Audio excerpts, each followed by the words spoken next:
ദൈവനാമത്തിന് മഹത്വം ഉണ്ടാവട്ടെ. ഞങ്ങളെ ശ്രവിക്കുന്ന എല്ലാ പ്രിയപ്പെട്ടവർക്കും ആത്മീയ അഭിവൃദ്ധിയും സന്തോഷവും സമാധാനവും പ്രത്യാശയും നിറഞ്ഞ ഒരു പുതുവത്സരം 2022 ഞാൻ ആശംസിക്കുന്നു. പുതുവത്സര ചിന്തയ്ക്കായിട്ട് ദൈവം ഈ വർഷം തന്നിരിക്കുന്ന ആലോചന ദിവ്യ സ്വഭാവത്തിന് കൂട്ടാളികളാകുക എന്നതാണ്. Become partakers of the divine nature. ഈ ആശയം നാം എടുക്കുന്നത് പത്രോസ് എഴുതിയ 2-ാം ലേഖനം 1-ാം അധ്യായത്തിൻ്റെ 1 മുതൽ 11 വരെയുള്ള വാക്യങ്ങളിൽ നിന്നാണ്. 4-ാം വാക്യത്തിലാണ് കൃത്യമായിട്ടും ദിവ്യ സ്വഭാവത്തിന് കൂട്ടാളികളാകാൻ ഉള്ള ആഹ്വാനം നാം കാണുന്നത്. പ്രാരംഭമായിട്ട് മെസ്സേജിലേക്ക് കയറുന്നതിന് മുമ്പ് നമുക്ക് പുതുവത്സര ചിന്ത ഗ്രഹിക്കുന്നതിനായിട്ട് ഈ ബൈബിൾ പാസേജ്, ഈ വേദപുസ്തക ഭാഗം വായിച്ചു കേൾക്കാം. 2 പത്രോസ് 1-ാം അധ്യായത്തിൻ്റെ 1 മുതൽ 11 വരെയുള്ള വാക്യങ്ങൾ. യേശുക്രിസ്തുവിൻ്റെ ദാസനും അപ്പസ്തോലനുമായ ശീമോൻ പത്രോസ്, നമ്മുടെ ദൈവത്തിൻ്റെയും രക്ഷിതാവായ യേശുക്രിസ്തുവിൻ്റെയും നീതിയാൽ ഞങ്ങൾക്ക് ലഭിച്ചതുപോലെ അതേ വിലയേറിയ വിശ്വാസം ലഭിച്ചവർക്ക് എഴുതുന്നത്, ദൈവത്തിൻ്റെയും നമ്മുടെ കർത്താവായ യേശുവിൻ്റെയും പരിജ്ഞാനത്തിൽ നിങ്ങൾക്ക് കൃപയും സമാധാനവും വർദ്ധിക്കുമാറാകട്ടെ. തൻ്റെ മഹത്വത്താലും വീര്യത്താലും നമ്മെ വിളിച്ചവൻ്റെ പരിജ്ഞാനത്താൽ അവൻ്റെ ദിവ്യശക്തി ജീവനും ഭക്തിക്കും വേണ്ടിയതൊക്കെയും നമുക്ക് ദാനം ചെയ്തിരിക്കുന്നുവല്ലോ. അവയാൽ അവൻ നമുക്ക് വിലയേറിയതും അതിമഹത്വമായ വാഗ്ദത്തങ്ങളും നൽകിയിരിക്കുന്നു. ഇവയാൽ നിങ്ങൾ ലോകത്തിൽ മോഹത്താലുള്ള നാശം വിട്ടൊഴിഞ്ഞിട്ട് ദിവ്യ സ്വഭാവത്തിന് കൂട്ടാളികളായി തീരുവാൻ ഇടവരുന്നു. അത് നിമിത്തം തന്നെ നിങ്ങൾ സകല ഉത്സാഹവും കഴിച്ച് നിങ്ങളുടെ വിശ്വാസത്തോട് വീര്യവും, വീര്യത്തോട് പരിജ്ഞാനവും, പരിജ്ഞാനത്തോട് ഇന്ദ്രിയജയവും, ഇന്ദ്രിയജയത്തോട് സ്ഥിരതയും, സ്ഥിരതയോട് ഭക്തിയും, ഭക്തിയോട് സഹോദരപ്രീതിയും, സഹോദരപ്രീതിയോട് സ്നേഹവും കൂട്ടിക്കൊള്ളുവിൻ. ഇവ നിങ്ങൾക്കുണ്ടായി വർദ്ധിക്കുന്നുവെങ്കിൽ നിങ്ങൾ നമ്മുടെ കർത്താവായ യേശുക്രിസ്തുവിൻ്റെ പരിജ്ഞാനം സംബന്ധിച്ച് ഉത്സാഹമില്ലാത്തവരും നിഷ്ഫലന്മാരും ആയിരിക്കുകയില്ല. അവയില്ലാത്തവനോ കുരുടനത്രേ. അവൻ ഹ്രസ്വദൃഷ്ടിയുള്ളവനും തൻ്റെ മുമ്പിലത്തെ പാപങ്ങളുടെ ശുദ്ധീകരണം മറന്നവനും തന്നെ. അതുകൊണ്ട് സഹോദരന്മാരെ, നിങ്ങളുടെ വിളിയും തിരഞ്ഞെടുപ്പും ഉറപ്പാക്കുവാൻ അധികം ശ്രമിക്കുവിൻ. ഇങ്ങനെ ചെയ്താൽ നിങ്ങൾ ഒരു നാളും ഇടറിപ്പോകാതെ നമ്മുടെ കർത്താവും രക്ഷിതാവുമായ യേശുക്രിസ്തുവിൻ്റെ നിത്യരാജ്യത്തിലേക്കുള്ള പ്രവേശനം ധാരാളമായി പ്രാപിക്കും. ഈ വർഷത്തിൽ ഈ വായിച്ചു കേട്ട 11 വാക്യങ്ങൾ നാം പല ആംഗിളിൽ നിന്ന് പരിശോധിക്കുന്നതായിരിക്കും. എന്നാൽ അതിൻ്റെ എല്ലാം കേന്ദ്ര ഭാഗം എന്ന് പറയുന്നത് 4-ാം വാക്യത്തിൽ നാം കേട്ട become partakers of his divine nature, ദിവ്യ സ്വഭാവത്തിന് കൂട്ടാളികളായി തീരുക എന്നുള്ളതാണ്. നിങ്ങൾ പുറകോട്ട് നോക്കി ഞാൻ നൽകിയിട്ടുള്ള പുതുവത്സര ചിന്തകൾ ഓർക്കുന്നുണ്ടെങ്കിൽ, കഴിഞ്ഞ എല്ലാ വർഷത്തെയും ഓർപ്പിക്കുവാനായിട്ട് കഴിയുകയില്ല, എങ്കിലും അടുത്ത വർഷങ്ങളിലൊക്കെ ഞാൻ നൽകിയിട്ടുള്ള പുതുവത്സര ചിന്തകളിലേക്ക് ഞാൻ നിങ്ങളുടെ ശ്രദ്ധയൊന്ന് മടക്കിക്കൊണ്ടുപോയാൽ, 2019 യോഹന്നാൻ്റെ സുവിശേഷം 10-ാം അധ്യായത്തിൻ്റെ 10-ാം വാക്യത്തിൽ നിന്ന് നാം ചിന്തിച്ചത്, മോഷ്ടിപ്പാനും അറുപ്പാനും മുടിപ്പാനുമല്ലാതെ കള്ളൻ വരുന്നില്ല, എന്നാൽ അവർക്ക് ജീവൻ ഉണ്ടാകുവാനും സമൃദ്ധിയായിട്ടുണ്ടാകുവാനും അത്രേ ഞാൻ വന്നിരിക്കുന്നത്. യേശു നമുക്ക് ജീവനും സമൃദ്ധമായിട്ടുള്ള ജീവനും നൽകുവാനാണ് വന്നത്. അതുകൊണ്ട് ജീവൻ പ്രാപിക്കണം, ജീവൻ്റെ സമൃദ്ധിയിലേക്ക് പോകണം, നിത്യജീവനിലേക്ക് മുന്നേറണമെന്നാണ് 19 ഞാൻ നിങ്ങളെ ഓർമ്മപ്പെടുത്തിയത്. 2020 പത്രോസിൻ്റെ 2-ാം ലേഖനം 3-ാം അധ്യായത്തിൻ്റെ 18-ാം വാക്യത്തിൽ നിന്ന് കൃപയിലും കർത്താവായ യേശുക്രിസ്തുവിൻ്റെ പരിജ്ഞാനത്തിലും വളരുവാൻ ഞാൻ നിങ്ങളെ പ്രോത്സാഹിപ്പിച്ചിരുന്നു. വാക്യം ഇങ്ങനെയാണ്: കൃപയിലും നമ്മുടെ കർത്താവും രക്ഷിതാവുമായ യേശുക്രിസ്തുവിൻ്റെ പരിജ്ഞാനത്തിലും വളരുവീൻ. ഗ്രോയിങ് ഇൻ ക്രൈസ്റ്റ് എന്നുള്ളതായിരുന്നു ആ വർഷത്തെ മുഖ്യ ചിന്താവിഷയം. 2021 യോഹന്നാൻ്റെ സുവിശേഷം 15-ാം അധ്യായത്തിൻ്റെ 1 മുതൽ 8 വരെയുള്ള വാക്യങ്ങളിൽ ഊന്നി ക്രിസ്തുവിൽ വസിക്കുവാനായിരുന്നു ആഹ്വാനം നൽകിയത്. യോഹന്നാൻ 15-ാം അധ്യായത്തിൻ്റെ 4-ാം വാക്യത്തിൽ, എന്നിൽ വസിപ്പീൻ, ഞാൻ നിങ്ങളിലും വസിക്കും. കൊമ്പിന് മുന്തിരിവള്ളിയിൽ വസിച്ചിട്ടല്ലാതെ സ്വയമായി കായ്പാൻ കഴിയാത്തതുപോലെ എന്നിൽ വസിച്ചിട്ടല്ലാതെ നിങ്ങൾക്ക് കഴിയുകയില്ല. ഈ കാര്യമാണ് കഴിഞ്ഞ ഒരു വർഷം മുഴുവൻ നാം ചിന്തിക്കുവാൻ ഇടയായത്. അപ്പോൾ ഇതിൽ തന്നെ ഒരു കണ്ടിന്യൂറ്റി ഉണ്ടെന്നുള്ള കാര്യം ഓർമ്മപ്പെടുത്തുന്നതിന് വേണ്ടിയാണ് ഈ മുൻ സന്ദേശങ്ങൾ ഞാൻ പരാമർശിച്ചത്. ഇപ്പോൾ നാം 2022 ആദ്യ ദിവസങ്ങളിൽ, ആദ്യ മണിക്കൂറുകളിൽ നിൽക്കുമ്പോൾ ഈ പുതുവത്സരത്തിൽ ദൈവത്തിൻ്റെ ആത്മാവ് നമ്മുടെ ചിന്തയ്ക്കായി നമ്മെ ഓർമ്മപ്പെടുത്തി ഉണർത്തുന്നത് 2 പത്രോസ് 1:4. ഞാനിപ്പോൾ പല പ്രാവശ്യം അത് പറഞ്ഞു കഴിഞ്ഞു. നിങ്ങൾ ലോകത്തിൻ മോഹത്താലുള്ള നാശം വിട്ടൊഴിഞ്ഞ്, ഇപ്പം ദിവ്യ സ്വഭാവത്തിന് കൂട്ടാളികളാകണമെങ്കിൽ അതിനൊരു മുൻ സെൻറ്റൻസ്, ഒരു കണ്ടീഷൻ ചേർത്തിട്ടുണ്ട്. അതെന്താണ്? ലോകത്തിൻ മോഹത്താലുള്ള നാശം വിട്ടൊഴിഞ്ഞിട്ട് ദിവ്യ സ്വഭാവത്തിന് കൂട്ടാളികളായി തീരുവാൻ ഇടയാകുന്നു. സോ ബിക്കമിങ് പാർട്ടേക്കേഴ്സ്, അതൊരു പ്രോസസ്സാണ്, ഒരു പ്രക്രിയയാണ്, ഒരു നിമിഷം കൊണ്ട് സംഭവിക്കുന്നതല്ല. അതുകൊണ്ട് ഈ വർഷം മുഴുവൻ എനിക്ക് അവൻ്റെ ആ ദിവ്യ സ്വഭാവത്തോട് അനുരൂപപ്പെടണം. എൻ്റെ സ്വഭാവം അവൻ്റെ സ്വഭാവമായിട്ട് മാറണം.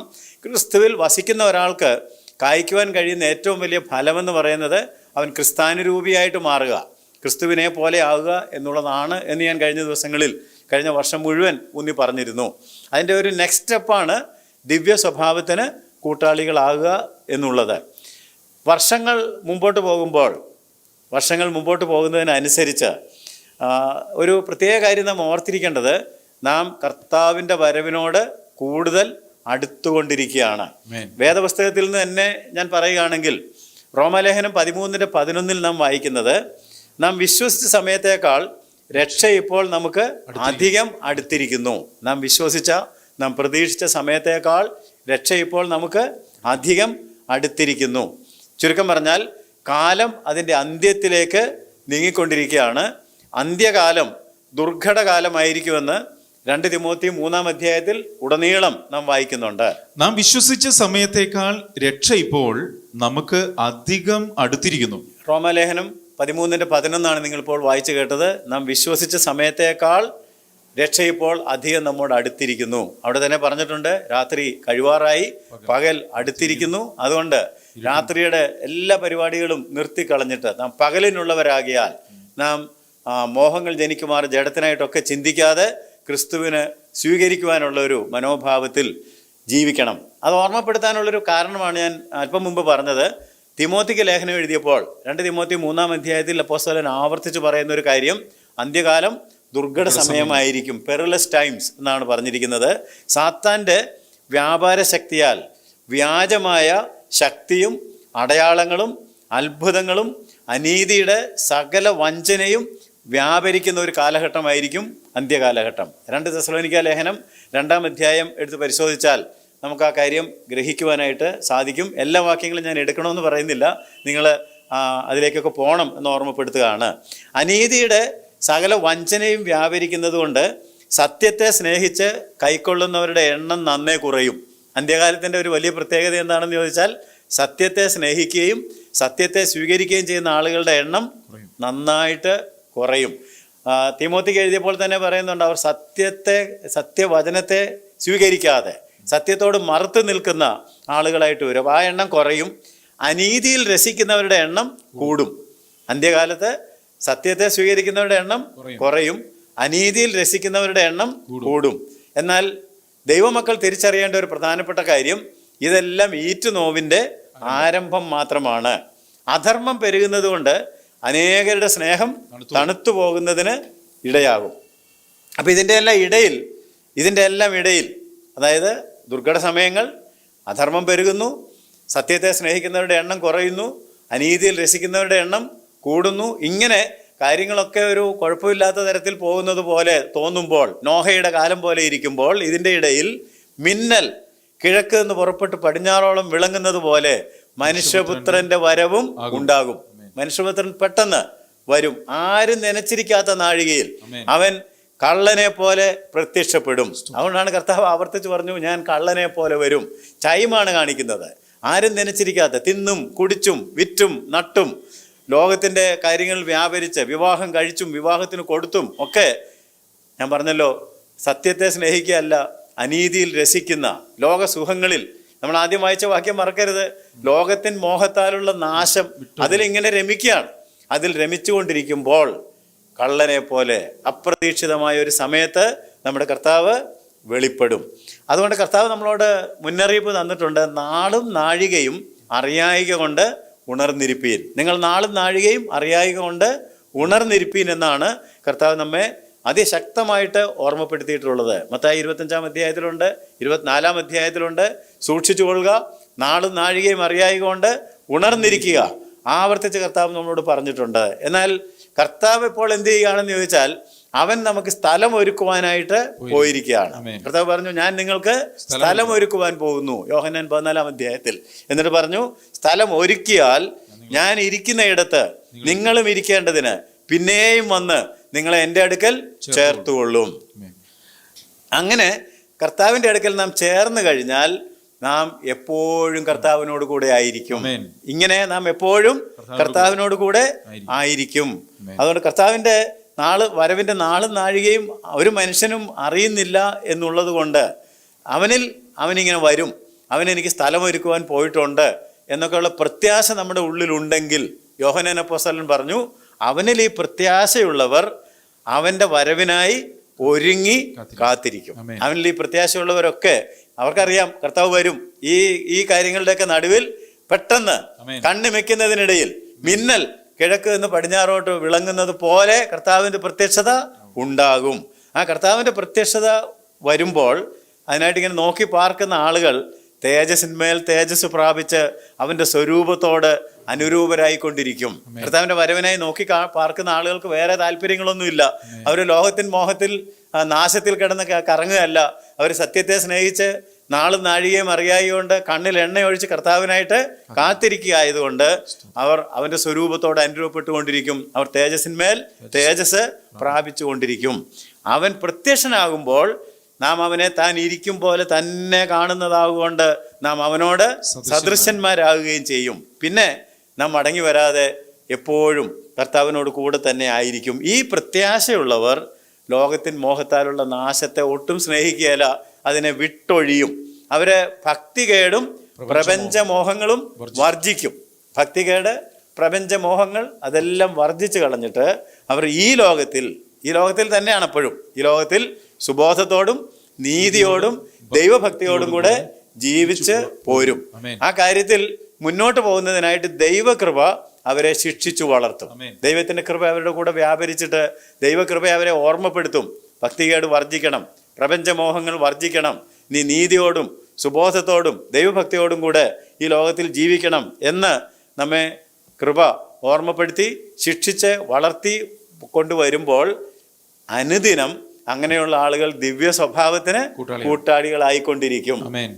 ദിവ്യ സ്വഭാവത്തിന് കൂട്ടാളികൾ. എങ്ങനെ ദിവ്യ സ്വഭാവത്തിന് കൂട്ടാളികളാകും എന്ന് ചുരുക്കത്തിൽ ഞാൻ നിങ്ങളെ ഓർമ്മപ്പെടുത്തിയതാണ്. നാം അപ്പോസ്തലന്മാരുടെ ലേഖനങ്ങളിലേക്കും അപ്പോസ്തലന്മാരുടെ ജീവചരിത്രത്തിലേക്കും പോയാൽ അവരെല്ലാവരും നമ്മെ ആഹ്വാനം ചെയ്യുന്ന ഏറ്റവും പ്രധാനപ്പെട്ട കാര്യം എന്താണെന്ന് ചോദിച്ചാൽ അവനോട് അനുരൂപപ്പെടണം. കാരണം അനാദി നിർണയം ദൈവത്തിന്റെ എന്താണെന്ന് ചോദിച്ചാൽ നാം സ്വന്തം പുത്രന്റെ രൂപത്തോട് അനുരൂപപ്പെടണം എന്നുള്ളതാണ്. റോമാലേഖനം 8:29 പറഞ്ഞിട്ടുണ്ട്.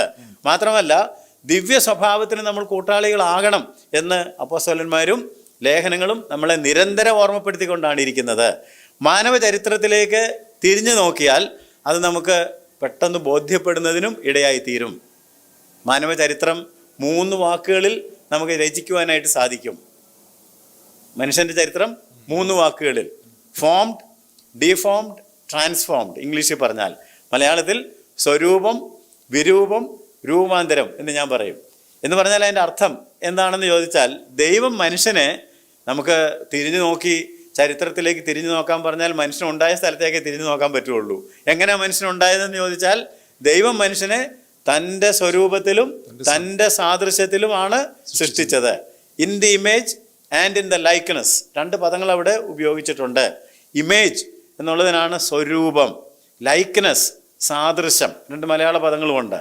എങ്ങനെ ദൈവം നമ്മളെ സൃഷ്ടിച്ചത്? സ്വരൂപത്തിൽ സാദൃശ്യപ്രകാരം. ദൈവത്തിൻ്റെ സ്വരൂപം എന്ന് പറഞ്ഞാൽ ദൈവം തേജസ്സുള്ളവനും ദൈവം നിത്യതയിൽ വസിക്കുന്നവനുമാണ്. അതുകൊണ്ട് നമ്മെ അവൻ സൃഷ്ടിച്ചപ്പോഴും നമുക്ക് തേജസ്സും നിത്യതയും ഉണ്ടായിരുന്നു. എന്നിട്ട് സാദൃശ്യം എന്ന് പറഞ്ഞത് നമ്മുടെ സ്വഭാവത്തെയും പെരുമാറ്റത്തെയുമാണ്, ക്യാരക്ടർ ആൻഡ് കോണ്ടക്ട്. അത് നമ്മൾ ആർജിച്ചെടുക്കണമെന്നാണ് ദൈവം നമ്മളിൽ നിന്ന് പ്രതീക്ഷിക്കുന്നത്. സഭാപ്രസംഗിയുടെ പുസ്തകം 3-ാം അധ്യായത്തിൻ്റെ 13-ാം വാക്യം വായിക്കുമ്പോൾ ദൈവം സകലവും അതതിൻ്റെ സമയത്ത് ഭംഗിയായി ചെയ്ത് നിത്യതയും മനുഷ്യരുടെ ഹൃദയത്തിൽ വച്ചിരിക്കുന്നു.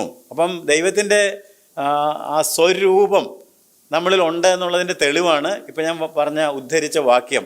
ഏതാ? സഭാപ്രസംഗി 3-ാം അധ്യായത്തിൻ്റെ 13-ാം വാക്യം. ആ വാക്യത്തിൽ പറഞ്ഞിരിക്കുന്ന ദൈവം എല്ലാം കൃത്യമായിട്ട് അതതിൻ്റെ സമയത്ത് ചെയ്തിട്ട് മനുഷ്യൻ്റെ ഉള്ളിൽ മാത്രം ഒരു പ്രത്യേകത വെച്ചിട്ടുണ്ട്. എന്താണത്? നിത്യത. ദൈവത്തിൻ്റെ ആ സ്വരൂപം, ദൈവത്തിൻ്റെ തേജസ്, ദൈവത്തിൻ്റെ നിത്യത വെച്ചിട്ടുണ്ട്. ആ വാക്യം വേണമെങ്കിൽ ഒന്ന് വായിച്ച് കേൾക്കാം. 3:11. അവൻ സകലവും അതിന്റെ സമയത്ത് ഭംഗിയായി ചെയ്തു. ദൈവം സകലതും അതതിന്റെ സമയത്ത് ഭംഗിയായി ചെയ്ത് നിത്യതയും മനുഷ്യരുടെ ഹൃദയത്തിൽ വെച്ചിരിക്കുന്നു. നിത്യതയും മനുഷ്യരുടെ ഹൃദയത്തിൽ വെച്ചിരിക്കുന്നു. എന്നാൽ ദൈവത്തിൻ്റെ ലൈക്ക്നെസ്, ദൈവത്തിൻ്റെ സാദൃശ്യം എന്ന് പറയുന്നത് നാം വളർത്തിയെടുക്കണം, നാം പ്രാപിക്കണം, നാം ആർജിച്ചെടുക്കണം എന്നാണ് ദൈവം നമ്മെക്കുറിച്ച് ആഗ്രഹിച്ചത്. അതുകൊണ്ടാണ് ആദാമിനോടും ഹവ്വായോടും ഉൽപ്പത്തി 1-ാം അധ്യായത്തിൻ്റെ 28, 29 വാക്യങ്ങൾ, ഹവ്വയെ സൃഷ്ടിച്ചിട്ടില്ല, എന്നാൽ ഹവ്വ ആദാമിൽ ആ സമയത്ത് ഉണ്ടായിരുന്നു. അവരോട് ദൈവം ആവശ്യപ്പെട്ടത് എന്താണെന്ന് ചോദിച്ചാൽ അടക്കി വാഴണമെന്നാണ്. എല്ലാത്തെയും അടക്കി. നമ്മൾ പൊതുവെ ആ വാക്യങ്ങൾ വായിക്കുമ്പോൾ അടക്കി വാഴുക എന്ന് പറഞ്ഞാൽ എല്ലാ സൃഷ്ടികളെയും ഒക്കെ അടക്കി ഒരു ഭരണകർത്താവായി തീരണമെന്നുള്ളൊരു ചിന്ത മാത്രമല്ല. അവരടക്കേണ്ടിയിരുന്ന പൈശാചിക വ്യാപാരങ്ങളും അവർ വാഴേണ്ടതായിരുന്ന വാഴ്ചകളും ഒക്കെ ഉണ്ടായിരുന്നു. അതിൻ്റെ മേലെല്ലാം വാണ് എന്ന് പറഞ്ഞാൽ ലോകത്തോട് അവരെ സ്വരൂപപ്പെടുത്തുന്നതിനായിട്ട് ലോകത്തിൻ മോഹത്താലുള്ള നാശം. അപ്പോൾ ലോകത്തോട് അവരെ അനുരൂപപ്പെടുത്തുന്നതിനുള്ള ഗ്രേറ്റ് പുൾ ചരിത്രം പിന്നീട് നമ്മൾ വായിക്കുമ്പോൾ അതാണ് സംഭവിച്ചത്. അവർക്ക് വീഴ്ച ഉണ്ടായെന്നറിയാമല്ലോ. അപ്പോൾ അതിനെ അതിജീവിച്ച് ദിവ്യ സ്വഭാവം ആർജിച്ചെടുക്കണം എന്ന് ദൈവം അവരെക്കുറിച്ച് ആഗ്രഹിച്ചിരുന്നു. അതുകൊണ്ടാണ് ദൈവം ആദാമിന് ദൈവത്തിൻ്റെ ഇഷ്ടം തെളിയിച്ചു കൊടുത്തിരുന്നു. ദൈവം വെളിപ്പെടുത്തി കൊടുത്തു. റിവീൽഡ് വിൽ എന്ന് വേണമെങ്കിൽ പറയാം. ദൈവത്തിൻ്റെ ഹിതം ആദാമിന് വെളിപ്പെടുത്തി കൊടുത്തു. അത് നാം പുസ്തകത്തിൽ വായിക്കുന്നത് നന്മ തിന്മകളെക്കുറിച്ചുള്ള അറിവിൻ്റെ വൃക്ഷത്തിൻ്റെ ഫലം തിന്നരുത്, തിന്നുന്ന നാളിൽ നീ മരിക്കും. ഉൽപ്പത്തി 2:17 നാം അത് കാണുന്നത്. ആ കൽപ്പിച്ചത് ആ ഒരു കാര്യം നമ്മൾ ആർജിച്ചെടുക്കണം. നീ വാഴണം, നീ കീഴടക്കണം, നീ ജയാളിയാകണം എന്ന കാര്യം അവനെ ഓർമ്മപ്പെടുത്തുന്നതിന് വേണ്ടിയാണ്. എന്നാൽ മനുഷ്യൻ ഇതിൽ പരാജയപ്പെട്ടു. ദൈവം വെളിപ്പെടുത്തിയ ദൈവത്തിൻ്റെ ഹിതത്തിൽ മനുഷ്യൻ പരാജയപ്പെട്ടു. അവൻ പാപം ചെയ്തു. പാപം ചെയ്തപ്പോൾ അവന് ദൈവ തേജസ് നഷ്ടപ്പെട്ടു. അവൻ വിരൂപനായി, ഡീഫോംഡായി. ദൈവത്തിൻ്റെ രൂപത്തിൽ ഉണ്ടാക്കിയ മനുഷ്യൻ ഇപ്പോൾ 2ാമത്തെ സ്റ്റേജിലേക്ക് കയറി. അവൻ വിരൂപനായി. അതർവൈസ് ഇംഗ്ലീഷിൽ പറഞ്ഞാൽ the formed person becomes deformed. വിരൂപനായിട്ട് മാറുക ചെയ്യുന്നത് എന്ന് പറഞ്ഞാൽ എന്താ അതിൻ്റെ അർത്ഥം? മനുഷ്യന് 3 ഭാഗങ്ങളുണ്ട്. ആത്മാവുണ്ട്, ദേഹി അല്ലെങ്കിൽ പ്രാണനുണ്ട്, ശരീരമുണ്ട്. മനുഷ്യൻ്റെ ആത്മാവ് ദൈവത്തിൽ നിന്ന് വേർപെട്ടു. മരണത്തെ വേർപാടെന്നാണല്ലോ പറയുന്നത്, സെപ്പറേഷൻ. അതുകൊണ്ട് മനുഷ്യൻ്റെ ആത്മാവ് ദൈവത്തിൽ നിന്ന് വേർപെട്ടു. അതാണ് ആത്മീയ മരണം അവന് സംഭവിച്ചത്. മനുഷ്യൻ്റെ ദേഹി അല്ലെങ്കിൽ പ്രാണൻ പരിശുദ്ധാത്മാവിൻ്റെ സ്വാധീനത്തിൽ നിന്ന് മാറി പാപത്തിൻ്റെയും പിശാചിൻ്റെയും അടിമയായി. മനസ്സിലാവുന്നുണ്ടോ? മനുഷ്യൻ്റെ ശരീരം ദ്രവത്വത്തിനും രോഗത്തിനും വിധേയപ്പെട്ട് മരണത്തിലേക്ക് നീങ്ങി. ആത്മീയമായിട്ടുള്ള മരണം സംഭവിച്ചു. ശരീരത്തിൻ്റെ മരണവും സംഭവിക്കാനായിട്ടുള്ള ഒരു മുന്നേറ്റത്തിൽ മനുഷ്യനാവുകയാണ് ചെയ്തത്. എന്നാൽ ഇതിൽ നിന്നെല്ലാം നമ്മളെ വീണ്ടെടുത്തിട്ട് ആത്മീയ മരണം മാറ്റി ആത്മീയ ജീവൻ നമുക്ക് നൽകുക, ശരീരത്തിൻ്റെ കെടുതികളെ, ദ്രവത്വത്തെ മാറ്റി ശരീരത്തിൻ്റെ വീണ്ടെടുപ്പായ പുത്രത്വം നമുക്ക് നൽകുക. ഈ ഒരു പദ്ധതി ദൈവത്തിൻ്റെ ഹൃദയത്തിൽ ഉള്ളതുകൊണ്ടാണ് ഞാൻ 3ാമത്തെ കാര്യം പറഞ്ഞത്. Formed, deformed, transformed. അല്ലെങ്കിൽ സ്വരൂപത്തിലുണ്ടാക്കി വിരൂപനായി പോയി, വീണുപോയി, അവനെ അവിടുന്ന് വീണ്ടെടുത്ത്, അവൻ്റെ ശരീരവും വീണ്ടെടുത്ത് അവനെ രൂപാന്തരപ്പെടുത്തി ആദ്യമുണ്ടായിരുന്ന ആ ദിവ്യ സ്വഭാവത്തിന് അനുരൂപമായി അവനെ രൂപാന്തരപ്പെടുത്തുന്നതിനായിട്ടുള്ള ഒരു പ്രക്രിയയിലാണ് ഇപ്പോൾ ദൈവം ഏർപ്പെട്ടിരിക്കുന്നത്. സ്നേഹനിധിയായിട്ടുള്ള ദൈവം മനുഷ്യനെ കൈവിട്ട് കളയാതെ, വേണമെങ്കിൽ പണീഷ് ചെയ്ത് കൈവിട്ട് കളയാമായിരുന്നു. എന്നാൽ കരുണയും ദയയും ദീർഘക്ഷമയും മഹാദയയും സ്നേഹവും ഒക്കെയുള്ള ദൈവം മനുഷ്യനെ തള്ളിക്കളയാതെ, പാപം ചെയ്ത മനുഷ്യനെ, വീണുപോയ മനുഷ്യനെ തള്ളിക്കളയാതെ വീണ്ടെടുത്ത് മടക്കി വരുത്തി പുതുജീവൻ നൽകി അവനെ രൂപാന്തരപ്പെടുത്തുന്ന ഒരു പരിപാടിയിലാണ് ഇപ്പോൾ ഏർപ്പെട്ടിരിക്കുന്നത്. ആരും നശിച്ചു പോകാതെ എല്ലാവരും നിത്യജീവനും തേജസ്സും പ്രാപിക്കുവാൻ ദൈവം ആഗ്രഹിച്ച് തൻ്റെ ഏകജാതനായ പുത്രനെ ലോകത്തിലേക്ക് അയച്ചു. മനുഷ്യൻ്റെ പാപത്തിനും ശാപത്തിനും പരിഹാരം വരുത്തി മനുഷ്യനെ യേശു വീണ്ടെടുത്ത് വീണ്ടും ദൈവത്തോട് അടുപ്പിച്ചു. നമുക്ക് പത്രോസിന്റെ തന്നെ ലേഖനത്തിൽ നിന്നൊരു വാക്യം വായിച്ചാൽ, 1 പത്രോസിന്റെ 1-ാം ലേഖനം 3-ാം അധ്യായത്തിന്റെ 18-ാം വാക്യം വായിക്കുമ്പോൾ, ക്രിസ്തുവും നമ്മെ ദൈവത്തോട് അടുപ്പിക്കേണ്ടതിന് നീതിമാനായി നീതി കെട്ടവർക്ക് വേണ്ടി പാപം നിമിത്തം ഒരിക്കൽ കഷ്ടം അനുഭവിച്ചു, ജഡത്തിൽ മരണശിക്ഷ ഏൽക്കുകയും ആത്മാവിൽ ജീവിപ്പിക്കപ്പെടുകയും ചെയ്തു. ദൈവത്തിൽ നിന്ന് അകന്നുപോയ മനുഷ്യനെ, ഞാൻ പറഞ്ഞല്ലോ, പാപം ചെയ്തപ്പോൾ സെപ്പറേഷൻ, ആത്മാവ് ദൈവത്തിൽ നിന്ന് അകന്നുപോയെങ്കിൽ ക്രിസ്തുവിന്റെ ദൗത്യം നമ്മൾ ഇന്ന് പലപ്പോഴും കേൾക്കുന്നത് പോലെ അഭിവൃദ്ധി നൽകുവാനും നമുക്ക് വേണ്ട എല്ലാ ഭൗതിക നന്മകളും നൽകുവാനും ഒന്നുമല്ല ദൈവം യേശുവിനെ അയച്ചത്. എന്തിനാ യേശു വന്നത്? ക്രിസ്തു നമ്മെ ദൈവത്തോട് അടുപ്പിക്കേണ്ടത്, അകന്നുപോയ മനുഷ്യനെ അടുപ്പിക്കുവാൻ, അവൻ്റെ പ്രാണൻ വീണ്ടും പരിശുദ്ധാത്മാവിൻ്റെ സ്വാധീനത്തിലാകുവാൻ, അവൻ്റെ ശരീരം സൗഖ്യമാകുവാൻ, അവൻ്റെ ശരീരം വീണ്ടെടുക്കപ്പെടുവാൻ ഒരു പുതിയ ദൗത്യവുമായിട്ട് കർത്താവായ യേശു ക്രിസ്തുവിനെ ദൈവം ഈ ലോകത്തിലേക്ക് അയച്ചു. അപ്പോൾ അവൻ എന്ത് ചെയ്തെന്നാ ഇപ്പൊ വായിച്ചു കേട്ടത്? ക്രിസ്തു നമ്മെ ദൈവത്തോട് അടുപ്പിക്കേണ്ടതിന് അവൻ നീതിമാനായിരുന്നു, നീതി കെട്ടവർക്ക് വേണ്ടി പാപം നിമിത്തം ഒരിക്കൽ കഷ്ടം അനുഭവിച്ചു, ജഡത്തിൽ മരണശിക്ഷ ഏൽക്കുകയും ആത്മാവിൽ ജീവിപ്പിക്കപ്പെടുകയും ചെയ്തു. എന്നിട്ട് താഴോട്ട് നിങ്ങൾ വായിക്കുകയാണെങ്കിൽ, അവന്റെ അടിപ്പിണരുകളാൽ നമുക്ക് സൗഖ്യം വന്നുവിരിക്കുന്നു. അപ്പൊ അവന്റെ അടിപ്പിണരുകൾ നമ്മുടെ പാപത്തിന്റെയും രോഗത്തിന്റെയും നമ്മുടെ പ്രാണനിൽ വ്യാപരിക്കുന്ന മറ്റ് ജഡിക സ്വഭാവങ്ങളുടെയും എല്ലാം വിടുതലിന് വേണ്ടി ദൈവം പദ്ധതിയിട്ടൊരു കാര്യമാണ്. അപ്പോൾ ഇവിടെയൊക്കെ ഒരു പ്രവൃത്തി നടന്നെങ്കിൽ മാത്രമേ നമുക്ക് ദിവ്യ സ്വഭാവത്തിലേക്ക് വരുവാനായിട്ട് കഴിയുകയുള്ളൂ. യേശുവിൻ്റെ ഈ രക്ഷണ്യ പ്രവൃത്തിയിൽ വിശ്വസിച്ച് പുതുജീവിതത്തിൽ വളരുവാൻ ആഗ്രഹിക്കുന്നവരെ ദൈവം ദിവ്യ സ്വഭാവത്തിന് കൂട്ടാളികൾ ആക്കുന്നു. ബൈബിളിൽ രേഖപ്പെടുത്തിയിരിക്കുന്ന, വേദപുസ്തകം എടുത്തിട്ട് നിങ്ങൾ രേഖപ്പെടുത്തിയിരിക്കുന്ന 2500-ലധികം, ഏതാണ്ട് 3000-നടുത്ത് ജീവചരിത്രങ്ങൾ വേദപുസ്തകത്തിലുണ്ട്. ആ ജീവചരിത്രങ്ങൾ നിങ്ങളൊന്ന് പരിശോധിക്കുകയാണെന്നുണ്ടെങ്കിൽ അവിടെ ദൈവം നമുക്ക് കാണിച്ചു തരുന്നത് 2 ലൈൻ ആളുകളെയാണ്. ദിവ്യ സ്വഭാവത്തിന് കൂട്ടാളികളായവരും അതിനെ തിരസ്കരിച്ചവരും. ഞാൻ വിശദീകരണത്തിലേക്ക് പോയാൽ നമുക്ക് സന്ദേശം നീണ്ടുപോകും എന്നുള്ളതുകൊണ്ട് ഞാൻ വെട്ടിച്ചുരുക്കി ആളുകളുടെ പേര് മാത്രം യാതൊരു വിശദീകരണവും ഇല്ലാതെ പറയട്ടെ. ദിവ്യ സ്വഭാവത്തിന് കൂട്ടാളികളാകുവാനുള്ള അവസരവും അതിനെ തിരസ്കരിക്കുവാനുള്ള അവസരവും നമ്മുടെ മുമ്പിലുണ്ടായിരുന്നു. എന്നാൽ അത് പ്രയോജനപ്പെടുത്തിയ ഒരുപാട് ആളുകളെക്കുറിച്ച് വേദപുസ്തകം നമ്മളോട് പറയുന്നുണ്ട്. ഞാൻ വെറുതെ പേര് മാത്രം പറഞ്ഞു പോവുകയാണെങ്കിൽ, ഹാബേൽ, ഹാനോക്ക്, നോഹ, അബ്രഹാം, ഇസഹാക്ക്, യാക്കോബ്, ജോസഫ്, മോശ, കാലേബ്, യോശുവ, ഗിദയോൻ, ശാമുവേൽ, ദാവീദ്, രൂത്ത്, എസ്തർ, നെഹമ്യാവ്, എസ്ര, ഇയ്യോബ്. പ്രവാചകന്മാരുടെയൊക്കെ പേര് പറഞ്ഞാൽ ഞാൻ പറഞ്ഞല്ലോ ഇത് നീണ്ടുപോകും. പ്രവാചകന്മാർ എന്ന് വേണമെങ്കിൽ പറയാം. ഏലിയാവ്, ഏലീശ, യെശയ്യാവ്, ദാനിയേൽ, എത്രയോ പ്രവാചകന്മാർ. പുതിയ നിയമത്തിലേക്ക് നമ്മൾ വരുമ്പോൾ മറിയ, യേശുവിൻ്റെ ശിഷ്യന്മാർ, പൗലോസ്, തിമത്തിയോസ്, തീത്തോസ്, ഇങ്ങനെ ഒരു നീണ്ട പട്ടിക. അതുകൊണ്ടാണ് ഞാൻ പറഞ്ഞത് 3000-ഓളം ജീവചരിത്രങ്ങൾ വേദപുസ്തകത്തിലുണ്ടല്ലോ. എത്രയോ ആളുകൾ ദിവ്യ സ്വഭാവത്തിന് കൂട്ടാളികളായി. എന്നാൽ മറുപുറത്ത് ദിവ്യ സ്വഭാവത്തിന് കൂട്ടാളികളാകുന്നതിനുള്ള അവസരം തള്ളിക്കളഞ്ഞ, അത് പ്രയോജനപ്പെടുത്താതിരുന്ന ആളുകളെയും ബൈബിൾ വെളിപ്പെടുത്തുന്നുണ്ട്. കയീൻ, ലോത്ത്, ഇസ്മയേൽ, ഏശാവ്, ശൗൽ, അവരുടെയും നിര എങ്ങനെ നീണ്ടുപോവുകയാണ്. ദയവായിട്ട് നിങ്ങളതെടുത്ത് പഠിക്കണം എന്ന് ഞാൻ നിങ്ങളെ ഓർമ്മപ്പെടുത്തുകയാണ്. അപ്പോൾ ഇവിടെ ദൈവം നമ്മുടെ മുമ്പിൽ ഒന്നാമത് വെക്കുന്ന ഒരു കാര്യം എന്താണെന്ന് ചോദിച്ചാൽ, നിങ്ങൾക്ക് സ്വതന്ത്രമായി തീരുമാനിക്കുവാനുള്ള അവകാശമുണ്ട്. ഫ്രീ വിൽ, തീരുമാനിക്കാനും തിരഞ്ഞെടുക്കുവാനുമുള്ള അവസരം ദൈവം നമ്മുടെ മുമ്പിൽ വെച്ചിരിക്കുകയാണ്. എന്നിട്ട് പറഞ്ഞു, ജീവനും മരണവും വെച്ചിരിക്കുകയാണ്. അപ്പോൾ യോശുവയെ പോലെ ഞാനും എൻ്റെ കുടുംബവുമോ ഞങ്ങൾ യഹോവയെ സേവിക്കും, ഞങ്ങൾ ദിവ്യ സ്വഭാവത്തിന് കൂട്ടാളികളാകും എന്ന് തീരുമാനിച്ച് മുന്നോട്ട് പോകുന്നവരാണ് ദിവ്യ സ്വഭാവത്തിന് കൂട്ടാളികളാകുന്നത്. അവർക്കാണ് ദിവ്യ സ്വഭാവത്തിന് കൂട്ടാളികൾ. ഒരു തീരുമാനം വേണം, ഒരു തെരഞ്ഞെടുപ്പ് വേണം, ഒരു പുതുജീവൻ ആരംഭിക്കണം നമ്മിൽ. എങ്കിൽ മാത്രമേ ദിവ്യ സ്വഭാവത്തിന്, അല്ലാതെ ഇതാണ് ആരെങ്കിലും തലയെ കവിച്ച് പ്രാർത്ഥിക്കുമ്പോഴോ ഓട്ടോമാറ്റിക്കായിട്ട് സംഭവിക്കുന്ന ഒരു കാര്യമല്ല. ഞാൻ അതാണ് വിശദീകരിക്കുവാനായിട്ട് പോകുന്നത്. ഒരു പക്ഷേ ഇത്രയും കാര്യങ്ങൾ കേട്ടപ്പോൾ നിങ്ങളുടെ മനസ്സിലൊരു ചോദ്യം ഉണ്ടായി കാണും, what is this divine nature? എന്താണ് ദിവ്യ സ്വഭാവം? അതെങ്ങനെ പ്രാപിക്കുവാനായിട്ട് കഴിയും? Yes, I am going to answer. ആ 2 ചോദ്യങ്ങൾക്ക് ഞാൻ ഉത്തരം നൽകാൻ പോവുകയാണ്. ഒന്നാമത്, എന്താണ് ദിവ്യ സ്വഭാവം? രണ്ടാമത്, ഇതൊരാൾക്ക് എങ്ങനെ പ്രാപിക്കുവാൻ അല്ലെങ്കിൽ ആർജിച്ചെടുക്കുവാനായിട്ട് കഴിയും എന്ന് നമുക്ക് ചിന്തിക്കാം.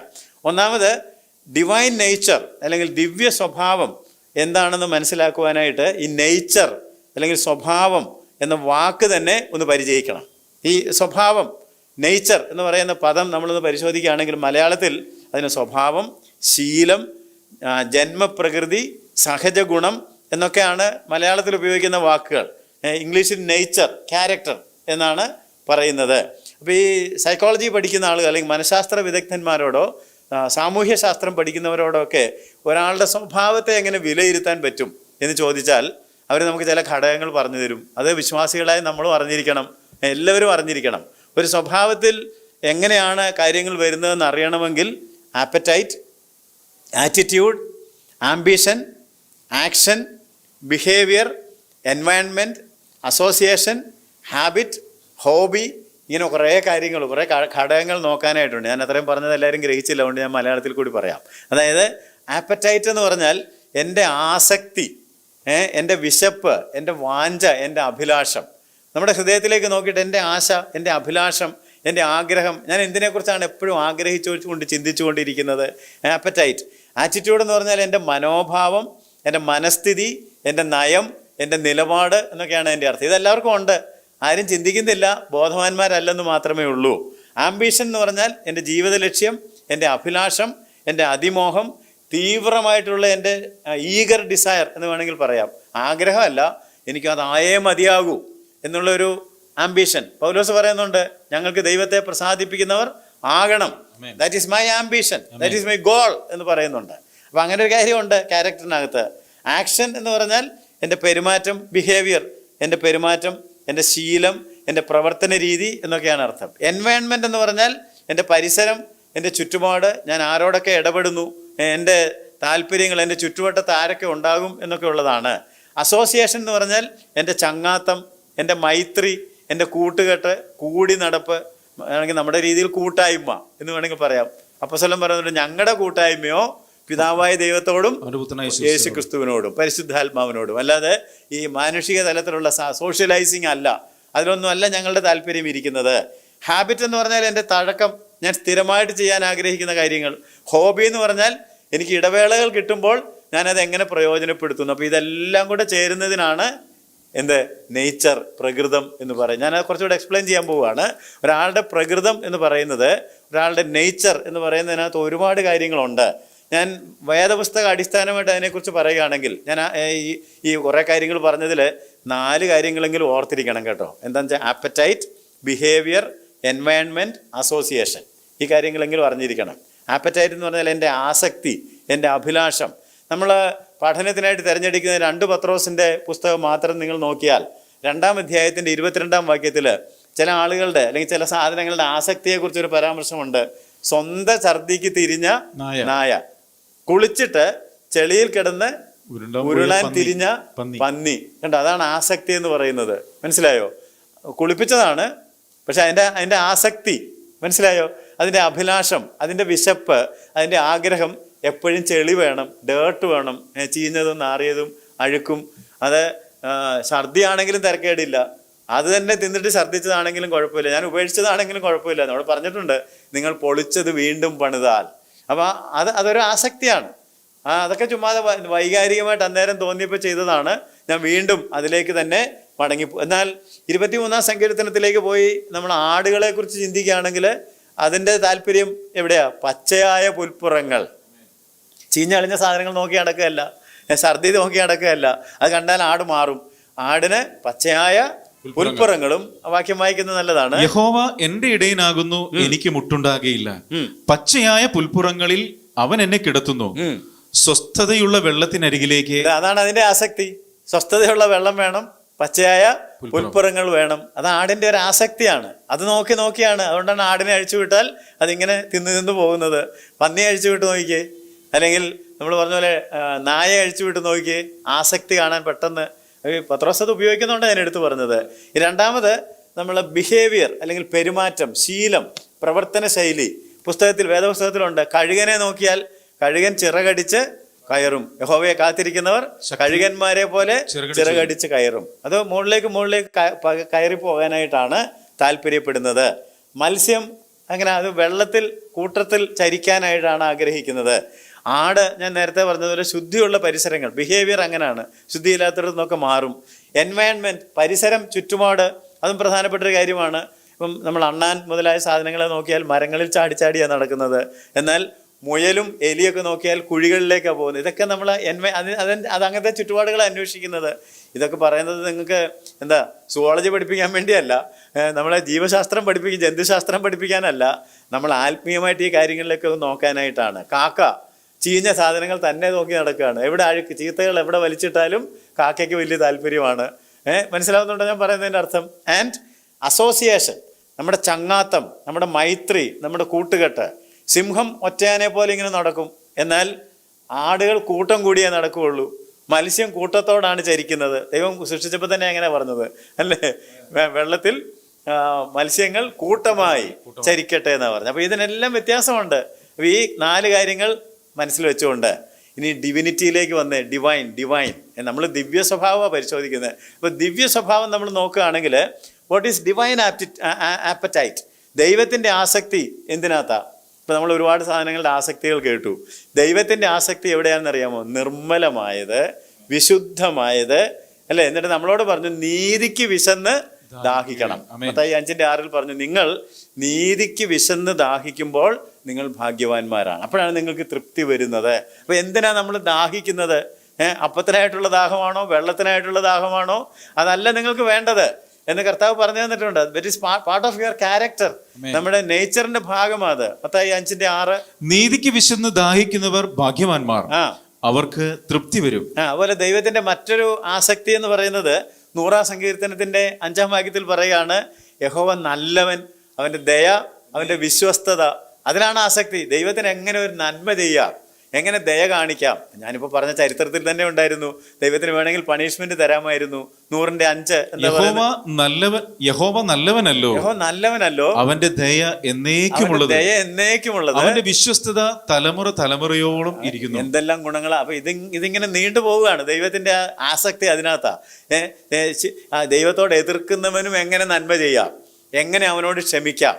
അതുകൊണ്ടല്ലേ സഭാപ്രസംഗം നിങ്ങൾ വായിച്ചു നോക്ക്, അവിടെ പറയുന്നത് ദുഷ്ടന്മാർക്കൊക്കെ ഉള്ള ശിക്ഷയൊക്കെ ഉടനടി ദൈവം കൊടുക്കുന്നില്ല. അങ്ങനെ കൊടുത്തിരുന്നെങ്കിൽ പലരും ലോകത്തിലുണ്ടാകുമായിരുന്നില്ല. ദൈവം ക്ഷമിക്കുന്നു, നന്മ ചെയ്യുന്നു അല്ലേ?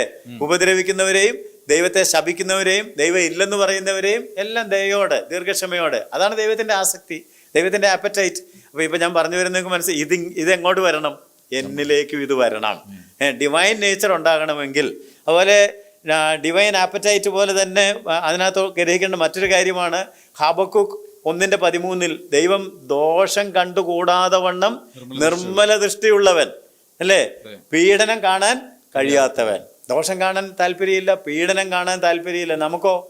നമ്മളൊന്ന് കമ്പയർ ചെയ്യാൻ വേണ്ടിയാ ഡിവൈൻ ആപ്പറ്റൈറ്റ് എന്ന് പറയുന്നത്. വ്യക്തമായിട്ട് ഹബക്കൂക്ക് പറഞ്ഞിട്ടുണ്ട്, അവൻ ദോഷം കണ്ടുകൂടാത്ത വണ്ണം നിർമ്മല ദൃഷ്ടിയുള്ളവൻ പീഡനം കാണുവാൻ കഴിയാത്തവനുമായുള്ളവേ. അങ്ങോട്ടുള്ള അതിലൊരു ആസക്തി ഇല്ല, അങ്ങോട്ട് നോക്കാൻ ദൈവത്തിന് താല്പര്യമില്ല. That is divine nature. അതാണ് നമ്മളിലേക്ക് വരേണ്ടത്. ഇനി ഡിവൈൻ ബിഹേവിയർ നോക്കുകയാണെങ്കിൽ ദൈവത്തിന്റെ പെരുമാറ്റം, ദിവ്യ പെരുമാറ്റം എങ്ങനെയാണെന്ന് നമ്മൾ നോക്കുകയാണെങ്കിൽ എന്താ നമ്മളോട് പറഞ്ഞത്? വാഴാനാ പറഞ്ഞത്. ദൈവം എന്ത് ചെയ്തുകൊണ്ടിരിക്കുക? ദൈവം തന്റെ സിംഹാസനത്തെ 103-ാം സങ്കീർത്തനം 19-ാം വാക്യത്തില് ദൈവം തന്റെ സിംഹാസനത്തെ സ്വർഗത്തിൽ സ്ഥാപിച്ചിരിക്കുന്നു, അവന്റെ രാജത്വം സകലത്തെയും ഭരിക്കുന്നു, എല്ലാറ്റെയും അവൻ കീഴ്പ്പെടുത്തുകയാണ്. എന്നിട്ട് നമ്മളോട് പറഞ്ഞു, നിങ്ങളും ഇങ്ങനെ ഈ സ്വഭാവം ആർജിക്കണം, സകലത്തെയും കീഴ്പ്പെടുത്തണം. യഹോവ തന്റെ സിംഹാസനത്തെ സ്വർഗത്തിൽ സ്ഥാപിച്ചിരിക്കുന്നു, അവന്റെ രാജ്യത്വം സകലത്തെയും ഭരിക്കുന്നു. So we must also live like kings. ദൈവം രാജാവായിട്ട് വാഴുന്നത് പോലെ നാം ആളുകളുടെ മേലല്ല, നാം പാപത്തിന്റെ മേലും പരിതസ്ഥിതികളുടെ മേലും ഒക്കെ എന്ത് ചെയ്യുന്നവരാകണം? That is divine nature. വീണ്ടും യെശയ്യാവിന്റെ പുസ്തകം 55:9 നാം വായിക്കുന്നത്, യെശയ്യാവ് 55:9, ആകാശം ഭൂമിക്ക് മീതെ ഉയർന്നിരിക്കുന്നത് പോലെ ദൈവത്തിന്റെ വഴികൾ, എൻ്റെ വഴികൾ നിങ്ങളുടെ വഴികളിലും എന്റെ വിചാരങ്ങൾ നിങ്ങളുടെ വിചാരങ്ങളിലും ഉയർന്നിരിക്കുന്നു. ആകാശം ഭൂമിക്ക് മീതെ ഉയർന്നിരിക്കുന്നത് പോലെ എന്റെ വഴികൾ നിങ്ങളുടെ വഴികളിലും എന്റെ വിചാരങ്ങൾ നിങ്ങളുടെ വിചാരങ്ങളിലും ഉയർന്നിരിക്കുന്നു. 57:15 നാം വായിക്കുന്നത്, അവൻ ഉന്നതനും ഉയർന്നിരിക്കുന്നവനും ശാശ്വതവാസിയും പരിശുദ്ധനെന്ന് നാമമുള്ളവനും, എന്നാൽ അവൻ വസിക്കുന്നത് മനസ്താപവും മനോവിനയവും ഉള്ളവരുടെ കൂടെയും ആണ്. ഉന്നതനും ഉയർന്നിരിക്കുന്നവനും ശാശ്വതവാസിയും പരിശുദ്ധൻ എന്ന നാമമുള്ളവനുമായവൻ ഇപ്രകാരം അരുളി ചെയ്യുന്നു, ഞാൻ ഉന്നതനും പരിശുദ്ധനുമായി വസിക്കുന്നു. താഴ്മയുള്ളവരുടെ മനസ്സിനും മനസ്താപമുള്ളവരുടെ ഹൃദയത്തിനും ചൈതന്യം വരുത്തുവാൻ മനസ്താപവും മനോവിനയം ഉള്ളവരോട് കൂടെ വസിക്കുന്നു. ഇതാണ് ദൈവത്തിന്റെ ബിഹേവിയർ. മനസ്സിലായോ? ദൈവത്തിന്റെ environment, divine environment, spiritual environment ആണ്. ദൈവത്തിന്റെ ചുറ്റുപാടുകൾ, പരിസ്ഥിതി നമ്മൾ അന്വേഷിക്കുകയാണെങ്കിൽ എന്താണത്? ആത്മീയമായിട്ടുള്ള അന്തരീക്ഷത്തിലാണ് ദൈവം ചരിക്കുന്നത്. ദൈവം വെളിച്ചമാണ്, അവനിൽ ഇരുട്ട് ഒട്ടുമില്ല. അതുപോലെ തന്നെ വസ്ത്രം ധരിക്കുന്നത് പോലെ അവൻ പ്രകാശത്തെ ധരിക്കുന്നു. അവൻ അടുത്തുകൂടാത്ത വെളിച്ചത്തിലാണ്. അവന്റെ പരിസ്ഥിതി എന്ന് പറയുന്നത് അന്ധകാരമില്ല, ദുരൂഹതകളില്ല, ട്രാൻസ്പെരന്റ് ആണ്. ആൻഡ് ഡിവൈൻ അസോസിയേഷൻ, ദൈവം ആരോടാണ് കൂട്ടുകൂടുന്നത്, ചങ്ങാത്തം പിടിക്കുന്നതെന്ന് ചോദിച്ചാൽ ശ്രേഷ്ഠ ദൂതന്മാർ, മൂപ്പന്മാർ, 4 ജീവികൾ ഒരു ഉന്നത നിലവാരത്തിലാണ് ദൈവത്തിന്റെ എല്ലാ പ്രവൃത്തികളും. തൻ്റെ നിലവാരം വിട്ട് താഴേക്ക് വരുവാനായിട്ട് ദൈവത്തിന് കഴിയുകയില്ല. അതുകൊണ്ട് അവൻ നമ്മോടും പറഞ്ഞു, നിങ്ങൾ അവിശ്വാസികളുമായി ഇണയില്ലാപ്പിണ കൂടരുത്. അതിനോട് പറഞ്ഞു, നീതിയും അധർമ്മവും തമ്മിൽ ചേരുകയില്ല, വെളിച്ചവും ഇരുട്ടും തമ്മിൽ ചേരുകയില്ല, ക്രിസ്തുവും ബലിയാലും തമ്മിൽ ചേരുകയില്ല, ദൈവാലയവും വിഗ്രഹവും തമ്മിൽ ചേരുകയില്ല, വിശ്വാസിയും അവിശ്വാസിയും തമ്മിൽ യോജിക്കുകയില്ല. അപ്പൊ ഒരു ഉന്നത നിലവാരം. അപ്പൊ ഈ 4 മേഖലകളെങ്കിലും നമ്മളൊന്ന് ചിന്തിക്കണം കേട്ടോ. ഡിവൈൻ നേച്ചർ നമ്മളിൽ ഉണ്ടാകണമെങ്കിൽ divine appetite, divine behaviour, divine environment and divine association. ഞാൻ ഈ പറഞ്ഞ കാര്യങ്ങൾ കൂടാതെ more than all these things, ഈ ഡിവൈൻ നേച്ചർ, ദിവ്യ സ്വഭാവത്തെക്കുറിച്ച് ബൈബിൾ ഒരുപാട് കാര്യങ്ങൾ വെളിപ്പെടുത്തുന്നുണ്ട്. ഞാൻ ചുരുക്കത്തിൽ പറയുകയാണെങ്കിൽ, ദൈവം ആത്മാവാണ്, ദൈവം സ്നേഹമാണ്, ദൈവം വെളിച്ചമാണ്, ദൈവം ജീവനാണ്, ദൈവജ്ഞാനിയാണ്, ദൈവം ശക്തനാണ്, ദൈവം സത്യമാണ്, ദൈവം നീതിമാനാണ്, ദൈവം വിശ്വസ്തനാണ്, ദൈവം നിത്യരാജാവാണ്, രാജാധിരാജാവും കർത്താധി കർത്താവുമാണ്, അമർത്യതയുള്ളവനാണ്, അക്ഷയനാണ്. അപ്പൊ നമ്മൾ ഈ തലങ്ങളിലേക്കൊക്കെ ഉയരണം, ദിവ്യ സ്വഭാവത്തിന് കൂട്ടാളികളാകണമെങ്കിൽ. അതുകൊണ്ടും തീർന്നില്ല കേട്ടോ. അവൻ സമാധാനത്തിന്റെ ദൈവമാണ്, മനസ്സലിവുള്ള പിതാവാണ്, സർവാശ്വാസവും നൽകുന്നവനാണ്, പ്രത്യാശ നൽകുന്ന ദൈവം, നമ്മുടെ രക്ഷിതാവായ ദൈവം, വിടുവിക്കുന്ന ദൈവം, മുഖപക്ഷം കാണിക്കാത്ത ദൈവം, നീതിയുള്ള ന്യായാധിപതി, നമ്മോട് കൂടെ ഇരിക്കുവാൻ ഇമ്മാനുവേലായിരിക്കുന്നവൻ, തുടങ്ങിയതെല്ലാം തികയ്ക്കുന്നവൻ, നല്ല പ്രവൃത്തി ആരംഭിച്ചാൽ അതിനെ ഏത് പകുതിക്ക് ഇട്ടച്ചു പോകുന്നവനല്ല, അതിനെ പൂർത്തീകരിക്കുന്നവൻ, കൃപയും മഹത്വവും നൽകുന്നവൻ, സൗഖ്യമാക്കുന്നവൻ, കരുതുന്നവൻ, സമാധാനം നൽകുന്നവൻ, ജയം നൽകുന്നവൻ. യഹോവ വെച്ചുള്ള ഒരുപാട് കാര്യങ്ങളുണ്ട് കേട്ടോ. യഹോവ റാഫ, യഹോവ ഈരെ, അല്ലേ, യഹോവ ഷാലോം, യഹോവ നിസി. അപ്പൊ ഇതെല്ലാം കാണിക്കുന്നത് ദൈവത്തിന്റെ ആ നേച്ചറിൽ ഇങ്ങനെ ഒരുപാട് കാര്യങ്ങൾ കിടപ്പുണ്ട്. അപ്പം നമ്മൾ ഡിവൈൻ നേച്ചർ ഉണ്ടാകണമെന്നൊക്കെ പറഞ്ഞാൽ ചുമ്മാ ഒരു വാക്കിൽ വായിച്ചു വിടുകയല്ല. ഈ പറഞ്ഞ കാര്യങ്ങളൊക്കെ നമ്മളിലേക്ക് വരണം. നമ്മൾ പഠിച്ചുകൊണ്ടിരിക്കുന്ന പത്രോസിന്റെ 2-ാം ലേഖനത്തിലേക്കും 1-ാം ലേഖനത്തിലേക്കും ഒന്ന് പോവുകയാണെങ്കിൽ പത്രോസ് എടുത്തെടുത്ത് കാണിക്കുന്നുണ്ട് ദൈവം ആരാണ്, നിങ്ങൾ എങ്ങനെയുള്ളൊരു ദൈവത്തെയാണ് പരിചയപ്പെടേണ്ടതെന്നുള്ളത്. 1 പത്രോസ് 1:1 പിതാവായ ദൈവം എന്നുണ്ട്.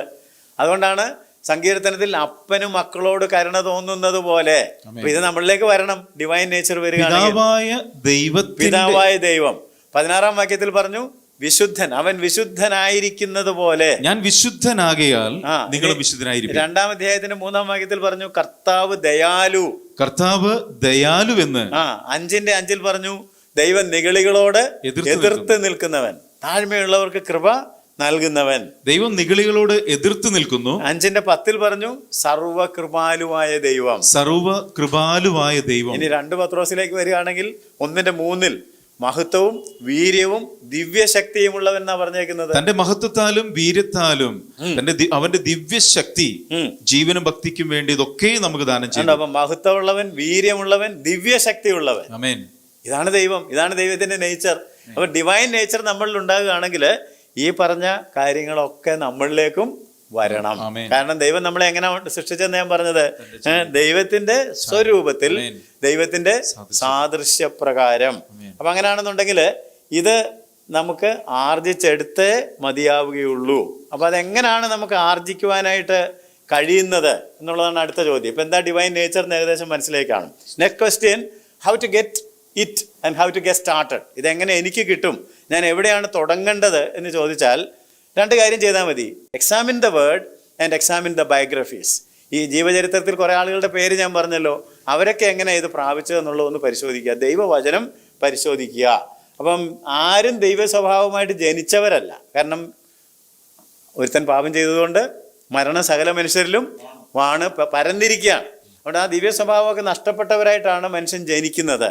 എന്നാൽ നാം അത് ആർജിക്കണം, ദിവ്യ സ്വഭാവം പ്രാപിച്ചെടുക്കണം. Not born but develop. അങ്ങനെ അങ്ങ് ജനിച്ചേക്കല്ല, നാം അത് ആർജിച്ചെടുക്കണം, വളർത്തി എടുക്കണം. യേശുവിൻ്റെ ശിഷ്യന്മാരെ മാത്രം ഞാനൊന്ന് പരിചയപ്പെടുത്താം. ഞാനീ പറഞ്ഞ ജീവചരിത്രത്തിലുള്ള എല്ലാവരെയും പരിചയപ്പെടുത്താൻ സമയം പോരാ. അതുകൊണ്ട് ശിഷ്യന്മാരെ ചുരുക്കത്തിലൊന്ന് പരിചയപ്പെടുത്തുകയാണെന്നുണ്ടെങ്കിൽ, ശിഷ്യന്മാരെ നിങ്ങൾ എടുത്താൽ അവരെല്ലാം പൊതുവെ പരുക്കന്മാരായിരുന്നു. പത്രോസ്, യോഹന്നാൻ, യാക്കോബ് ഒക്കെ എടുത്തു നോക്കി, ഇടിമക്കൾ. അവർ മത്സ്യം പിടിക്കുന്നവർ, വലയും വള്ളവും ഒക്കെ ആയിട്ട് മല്ലടിച്ച് കടലിനോട് മത്സരിക്കുന്ന ആളുകളൊക്കെ ആയിരുന്നത് കൊണ്ട് അവർ പരുക്കൻ സ്വഭാവമുള്ളവരായിരുന്നു. ആണോ? അതെ, പരുക്കൻ സ്വഭാവമുള്ള ആളുകളായിരുന്നു. അവര് വലിയ ദൈവഭക്തന്മാരൊന്നുമല്ല. യേശുവിൻ്റെ ശിഷ്യന്മാരിൽ എത്ര പേരുണ്ടായിരുന്നു? പുരോഹിതന്മാരോ ശാസ്ത്രിമാരോ ആരെങ്കിലും ഉണ്ടായിരുന്നോ? ഇല്ല, അങ്ങനെയുള്ളവരെ ഒന്നും കർത്താവ് തിരഞ്ഞെടുത്തില്ല. പരുക്കന്മാര്, വൈകാരികമായിട്ട് പ്രതികരിക്കുന്ന ആളുകൾ, അല്ലേ, എടുത്തുചാട്ടക്കാര്, അല്ലേ, അബദ്ധമായിട്ടുള്ള ചോദ്യങ്ങൾ ചോദിക്കുന്നവര്, ഇങ്ങനെയുള്ളവരൊക്കെയാണ് കർത്താവ് എടുത്തത്. എന്നിട്ട് യേശു പക്ഷെ അവരോടൊക്കെ ഒരു കാര്യം പറഞ്ഞു, come follow me, I will make you. എൻ്റെ പിന്നാലെ വാ, ഞാൻ നിങ്ങളെ രൂപാന്തരപ്പെടുത്തിയെടുക്കാം, നിങ്ങളെ ശരിയാക്കാം. അതിനാ കർത്താവ് വന്നിട്ട് കർത്താവ് പറഞ്ഞല്ലോ, ഞാൻ നീതിമാന്മാരെ തേടിയൊന്നും അല്ല വന്നത്. നീതിമാന്മാരെ തേടി വരേണ്ട കാര്യമില്ല. ഞാൻ ആരെ തേടിയാ വന്നത്? പാപികൾ, കാണാതെ പോയവർ, ചുങ്കക്കാർ, അല്ലേ, അങ്ങനെയുള്ള ആളുകളെ തേടിയാ വന്നത്. എന്നിട്ട് ഞാൻ അവരെ നന്നാക്കി എടുക്കും. ഞാൻ ഇടയ്ക്ക് കല്യാണത്തിനൊക്കെ പറയാറുണ്ട്, നമ്മൾ ഏറ്റവും നല്ല പെൺകൊച്ചിനെയാണ്, നല്ല ആൺകൊച്ചിനെയാണ് സ്വീകരിക്കാറ്. പക്ഷെ കർത്താവിൻ്റെ മണവാട്ടി എങ്ങനെ ഏറ്റവും മോശത്തെ എടുത്തിട്ട് അതിനെ ഏറ്റവും നന്നാക്കുന്ന കർത്താവ്. അപ്പം അങ്ങനെയുള്ള ആളുകളൊക്കെയാണ് യേശുവിൻ്റെ കൂടെ കൂടിയത്. അവരാരും ഏറ്റവും മഹാന്മാരായിട്ടും പുരോഹിതന്മാരായിട്ടും ഒരു കുഴപ്പമില്ലാത്തവരായിട്ടും ജനിച്ച ആളുകളൊന്നും ആയിരുന്നില്ല. But Jesus made them. യേശു അവരെ രൂപാന്തരപ്പെടുത്തി എടുത്തു. അങ്ങനെയാണെന്നുണ്ടെങ്കിൽ യേശുവിന് ഇത് കഴിയും എന്ന് നിങ്ങൾ വിശ്വസിക്കണം. ദൈവത്തിന് ഇത് കഴിയും. ദൈവത്തിന് കഴിയാത്ത ഒരു കാര്യവുമില്ല. ഞാൻ കുറച്ചുകൂടെ അത് നാരോ ഡൗൺ ചെയ്യുകയാണ്. അതായത് ശിഷ്യന്മാരെല്ലാവരും എന്ന് പറഞ്ഞപ്പോഴും ഒരു വിപുലമായ ഗ്രൂപ്പാണല്ലോ. ഇനി അതിന് നാരോ ഡൗൺ ചെയ്തപ്പോൾ നമ്മൾ പഠിക്കുന്ന പത്രോസിൻ്റെ ലേഖനമാണല്ലോ. അതുകൊണ്ട് പത്രോസിനെ മാത്രം ഒന്ന് ഫോക്കസ് ചെയ്ത് നോക്കുകയാണെങ്കിൽ ഒരു ഓവർ കോൺഫിഡൻറ്റ്, ഒരു അമിത ആത്മവിശ്വാസക്കാരനായിരുന്നു പത്രോസ്. അദ്ദേഹം ഒരു എടുത്തുചാട്ടക്കാരനായിരുന്നു. ഏത് കാര്യത്തിനും മുമ്പോട്ട് ചാടി വീണ്, വെള്ളത്തിൽ യേശു നടക്കുന്ന കണ്ടാൽ എനിക്കും നടക്കണം, ചാടി ഇറങ്ങുന്ന ആളാണ്. എന്നിട്ട് ഉടനെ മുങ്ങും. അപ്പോൾ ഉടനെ കർത്താവ് രക്ഷിക്കണമെന്ന് പറയും. എടുത്തുചാട്ടക്കാരൻ, അമിത ആവേശം, അമിത ആത്മവിശ്വാസം. അതുപോലെ തന്നെ മുന്നറിയിപ്പുകളൊക്കെ കിട്ടിയാലും അതൊന്നും അത്ര ശ്രദ്ധിക്കുകയല്ല. കർത്താവ് അവനെ വിളിച്ചു പറഞ്ഞു, നീ സൂക്ഷിക്കണം, നീ എന്നെ 3 പ്രാവശ്യം. ഞാനിക്ക് അങ്ങനെയൊന്നും സംഭവിക്കുകയല്ലോ. ഞാൻ നിൻ്റെ കൂടെ മരിക്കാൻ പോലും റെഡിയാണെന്ന് പറഞ്ഞു. അപ്പം മുന്നറിയിപ്പുകളെ അവഗണിക്കുന്നവൻ, ഇതൊക്കെയായിരുന്നു പത്രോസ്. ആ പത്രോസ് ഈ ലേഖനം എഴുതിയിരിക്കുന്നത്. പിന്നെ കാത്തിരിക്കേണ്ട സമയങ്ങളിൽ കാത്തിരിക്കാതെ കർത്താവിനെ പിടിക്കാൻ വന്ന ഉടനെ വാളെടുത്ത് വെട്ടി. പീറ്റർ, ഇനി എന്താ കാണിച്ച? ഇത്രയ്ക്ക് വിടുക, ഇത്ര നാൾ എന്നോട് നടത്തിട്ട് നിനക്കിത് മനസ്സിലായില്ലേ? ഇതല്ല നമ്മളുടെ പരിപാടി എന്ന് പറഞ്ഞ് കർത്താവിന് വിലക്കേണ്ടി വന്നു. പക്ഷേ എടുത്തു ചാടി കാത്തിരിക്കാതെ പെട്ടെന്ന് പ്രവർത്തിച്ച ആള്. പിന്നെ കർത്താവ് പറഞ്ഞു, നീ എൻ്റെ കൂടെ ഉണർന്നിരുന്ന് ഇത്തിരി നേരം പ്രാർത്ഥിക്കാൻ പറഞ്ഞു.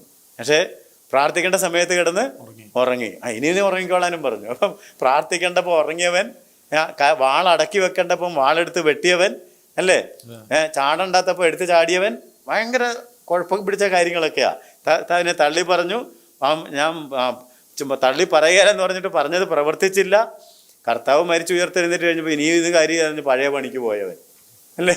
നിങ്ങൾ വരുന്നുണ്ടെങ്കിൽ വാ, ഇങ്ങനെ കർത്താവ് ഉയർത്തി ആർക്കറിയാം ഇതൊക്കെ, ഇത് നോക്കിക്കൊണ്ട് നമ്മുടെ കാര്യം നടക്കത്തില്ല, come let's go start fishing എന്ന് പറഞ്ഞ് വീണ്ടും മീൻ പിടിക്കാൻ പോയവൻ. നമ്മൾ പൊതുവേ പീറ്ററിനെ ഒന്ന് വിലയിരുത്തുകയാണെന്നുണ്ടെങ്കിൽ he was very courageous but he was careless. ധീരനായിരുന്നു, പക്ഷേ അശ്രദ്ധാലുവായിരുന്നു. ഇന്ന് ഒരുപാട് വിശ്വാസികളുടെ പ്രശ്നം അതാണ്. എന്നെ കേൾക്കുന്ന അനേകം ആളുകളുടെ പ്രോബ്ലം എന്തുകൊണ്ടാണ് ദിവ്യ സ്വഭാവത്തിന് കൂട്ടാളികളാകാത്തതെന്ന് ചോദിച്ചാൽ, നിങ്ങൾ കറേജിയസ് ആണ്, ഇറങ്ങി പുറപ്പെട്ടിട്ടുണ്ട്. ചിലപ്പോൾ നിങ്ങൾ വീടും നാടും ആളുകളെയും ബന്ധുക്കളെയും ഒക്കെ വിട്ട് കാണും. കെയർലെസ് ആണോ? നിങ്ങൾ ശ്രദ്ധാലുക്കളാണോ അതോ അശ്രദ്ധാലുക്കളാണോ? Now again come to Peter. Peter learned his lesson. പത്രോസ് പക്ഷേ കർത്താവിൻ്റെ കൂടെ നടന്നും ആത്മാവിനെ പ്രാപിച്ചും ദൈവത്തിൻ്റെ ഇടപെടൽ കൊണ്ടുമൊക്കെ അവൻ പഠിച്ചു. അവൻ ദിവ്യ സ്വഭാവത്തിന് കൂട്ടാളി ആയിട്ടാണ് നമ്മളോട് പറയുന്നത്, നിങ്ങളും ദിവ്യ സ്വഭാവത്തിന് കൂട്ടാളികളാകണം. എന്നിട്ട് ഈ ലേഖനത്തിൽ അദ്ദേഹം പറയുന്നൊരു കാര്യം എന്താണെന്ന് വെച്ചാൽ, എന്നെ കർത്താവിന് മാറ്റിയെങ്കിൽ ഇപ്പം ഇത് പത്രോസിൻ്റെ കാര്യം കേട്ടപ്പോൾ ചിരിച്ചവരൊക്കെ ഉണ്ട്. നമ്മുടെ കാര്യം കേട്ടാലും ചിരിക്കുന്നവർ കാണും. അത് നമുക്കിതുപോലത്തെ വേറെ മേഖലകളിലായിരിക്കും.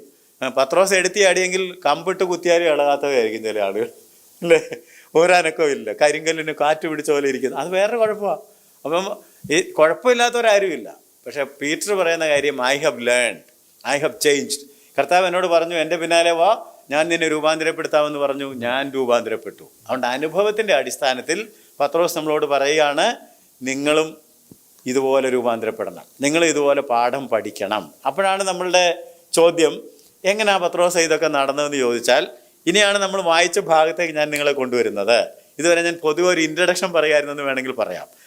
Let's come to the chapter that we have red.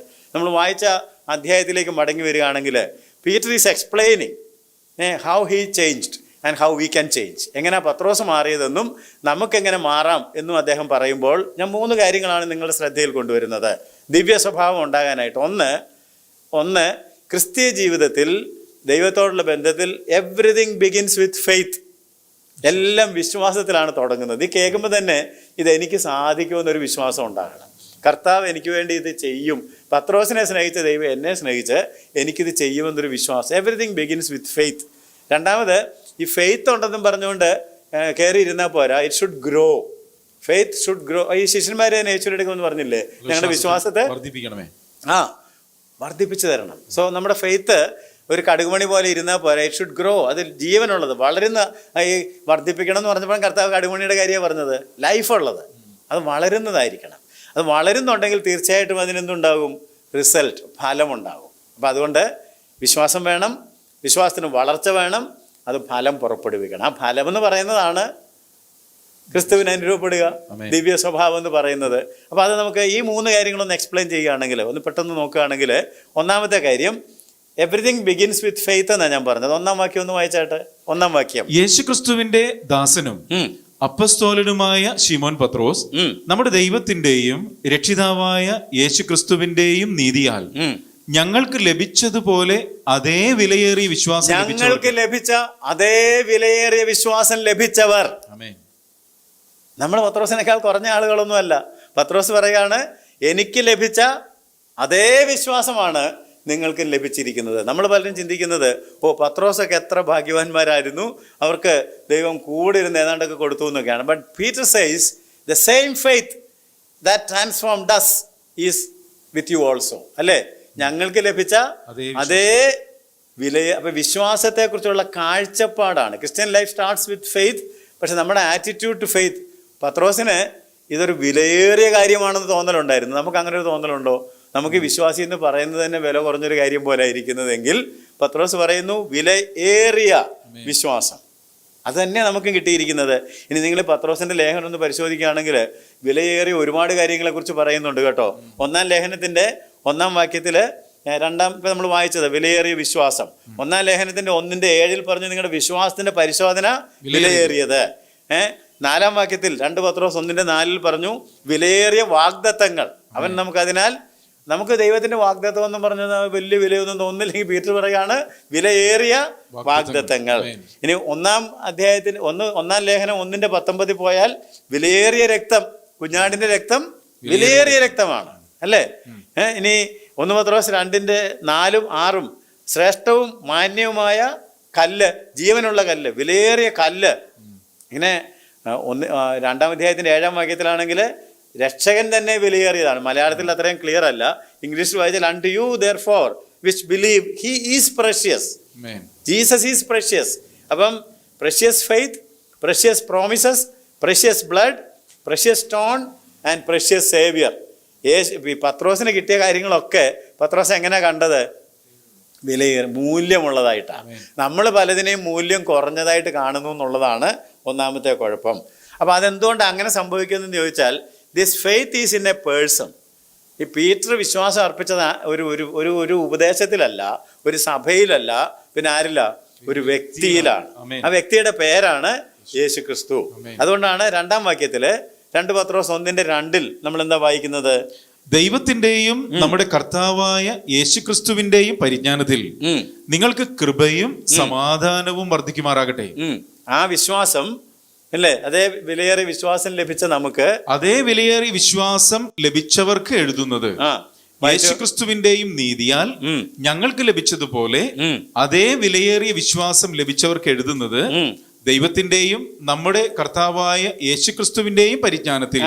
അതായത് ഇംഗ്ലീഷിലൊക്കെ വായിക്കുമ്പോഴാണ് ബ്യൂട്ടിഫുൾ ആകുന്നത്. ദൈവത്തിന്റെയും യേശുക്രിസ്തുവിന്റെയും പരിജ്ഞാനം എന്ന് പറഞ്ഞാൽ the knowledge of God and the knowledge of Jesus Christ. അതായത് ഈ വിശ്വാസം ഉണ്ടെങ്കിൽ ഒരാളിലായതുകൊണ്ട് ആളെ അടുത്തറിയാനുള്ള ഒരു ആഗ്രഹം നമ്മുടെ ഉള്ളിലുണ്ടാകും. I must know God, I must know Jesus. അതുകൊണ്ടാണ് പോള് പറയും, ഞാൻ ആരെ ഞാൻ എന്ത് വിശ്വസിച്ചു എന്നല്ല, ഞാൻ ആരെ വിശ്വസിച്ചിരിക്കുന്നു എന്ന് ഞാൻ അറിയുന്നു, അവൻ ശക്തനാണ്, അവനത് കാക്കാനായിട്ട് ശക്തനാണ്. അപ്പൊ നമുക്ക് ഒരാളിൽ ഒരു വിശ്വാസം ഉണ്ടാകണം, കർത്താവിൽ ഒരു വിശ്വാസം ഉണ്ടാകണം. ഈ 2 പത്രോസ് നിങ്ങൾ വായിക്കുകയാണെന്നുണ്ടെങ്കിൽ ആ പരിജ്ഞാനം അല്ലെങ്കിൽ അറിയുക എന്നുള്ളത് 13 പ്രാവശ്യമാണ് ഈ 3 അധ്യായങ്ങളിൽ എഴുതി വെച്ചിരിക്കുന്നത്. So we need to know who Jesus is. യേശു ആരാണെന്ന് മനസ്സിലാക്കണം, അവനെ അടുത്ത് അറിയണം. അങ്ങനെ അടുത്ത് അറിയുമ്പോൾ നമ്മുടെ വിശ്വാസം വർദ്ധിക്കുവാനായിട്ട് തുടങ്ങും. യേശു ആരാണെന്ന് അറിയാത്തത് കൊണ്ടാണ് പലപ്പോഴും നമ്മുടെ വിശ്വാസം ഇങ്ങനെ തണുപ്പനായിട്ടിരിക്കുന്നത്. അത് അടുത്ത് അറിഞ്ഞപ്പോഴാണ് അവൻ പറയുന്നത് എൻ്റെ വിശ്വാസം വിലയേറിയ വിശ്വാസം ആണെന്ന്.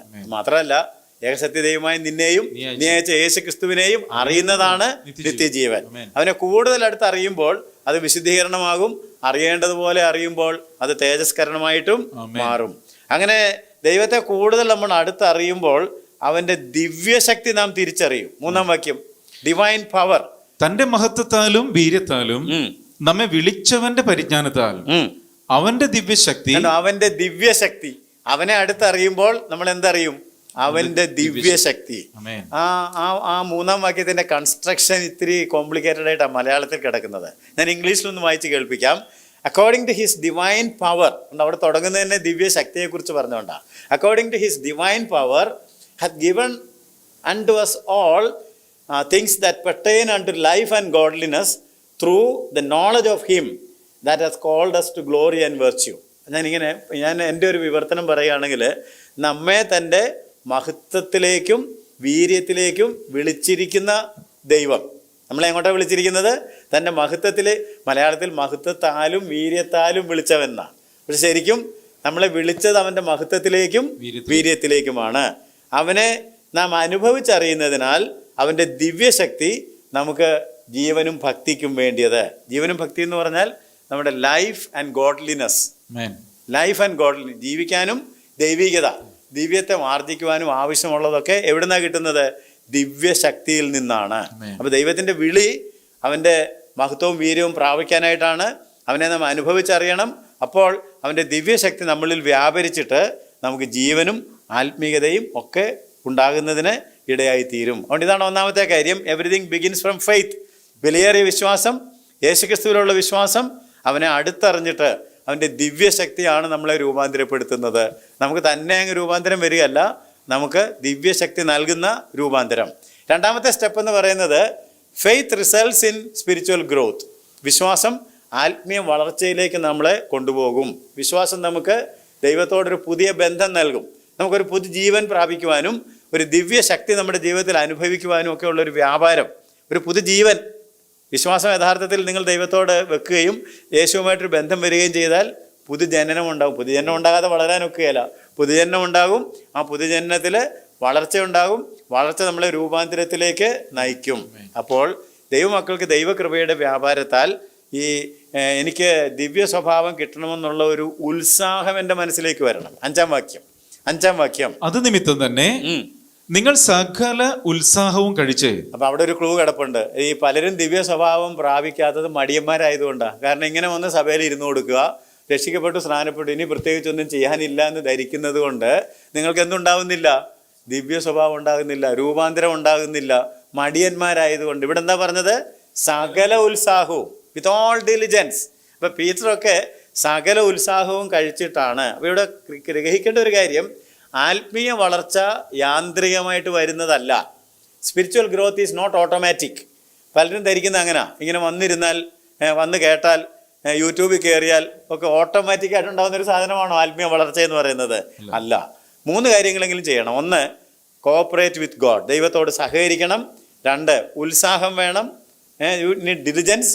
3, യു നീഡ് ഡിസിപ്ലിൻ, ശിക്ഷണം വേണം. ദൈവത്തോട് സഹകരിക്കണം, ഉത്സാഹം വേണം, ആത്മീയ ശിക്ഷണം വേണം. എങ്കിൽ മാത്രമേ, ഞാൻ വേറൊരു തരത്തിൽ പറയുകയാണെങ്കിൽ, ഫിലിപ്പിയർക്ക് എഴുതിയപ്പോൾ പൗലോസ് പറഞ്ഞു, ഭയത്തോടും വിറയലോടും കൂടെ നിങ്ങളുടെ രക്ഷ പ്രവൃത്തിപഥത്തിൽ കൊണ്ടുവരണം. Work out your salvation. നമ്മുടെ ഉള്ളിൽ വന്ന രക്ഷയെ പ്രവൃത്തികളായിട്ട് നമ്മൾ മാറ്റണം.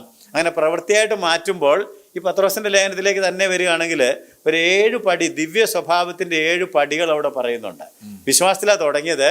വിശ്വാസത്തോട് വീര്യം കൂട്ടണം, പരിജ്ഞാനം കൂട്ടണം, ഇന്ദ്രിയജയം കൂട്ടണം, സ്ഥിരത കൂട്ടണം, ഭക്തി കൂടണം, സഹോദരപ്രീതി ഉണ്ടാകണം, സ്നേഹം. ദൈവം സ്നേഹം തന്നെ. കണ്ടോ, വിശ്വാസത്തിൽ നിന്ന് എവിടെ എത്തി?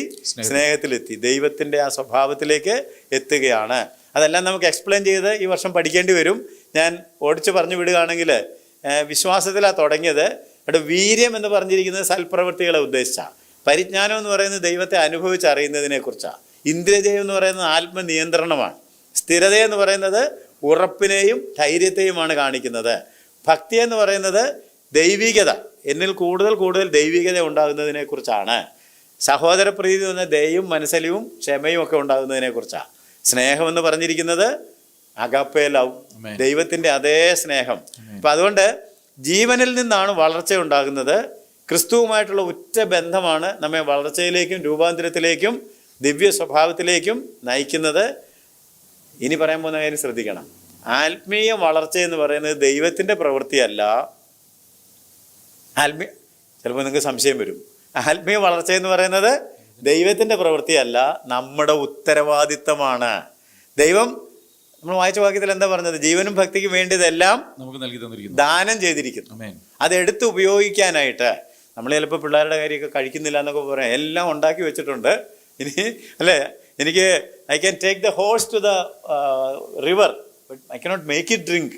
എനിക്ക് കുതിരയെ വെള്ളത്തിന് അടുത്തേക്ക് കൊണ്ടുപോകാൻ പറ്റും, കുടിപ്പിക്കാൻ പറ്റുമോ എന്ന് പറഞ്ഞതുപോലെ ദൈവം എല്ലാം ഒരുക്കി വെച്ചിട്ടുണ്ട്.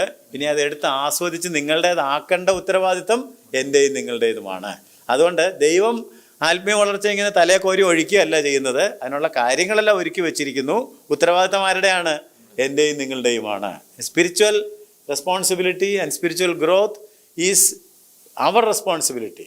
അതിനെല്ലാം അപ്പോൾ ഇനി അത് ഉപയോഗപ്പെടുത്തിയില്ലെങ്കിൽ അതിൻ്റെ കണക്ക് ദൈവത്തോട് പറയേണ്ടി വരും. ആവശ്യമുള്ളതെല്ലാം ദൈവം ജീവനും ഭക്തിക്കും വേണ്ടതെല്ലാം അവൻ്റെ ദിവ്യശക്തി നമുക്ക് വേണ്ടി ഒരുക്കി വെച്ചിരിക്കുകയാണ്. നാം തയ്യാറാണെങ്കിൽ ദൈവം കൂടെ ഇരുന്ന് പ്രവർത്തിക്കും. Working together. ദൈവം നമ്മളുടെ കൂടെ ഇരുന്ന് പ്രവർത്തിച്ച് നമ്മുടെ പ്രകൃതം മാറ്റി. എന്നാൽ ഈ മനുഷ്യപ്രകൃതം വീണ് പോയതുകൊണ്ട് മനുഷ്യപ്രകൃതത്തിന് ഒരു കുഴപ്പം എന്താണെന്ന് അറിയാമോ? അനുകരണം.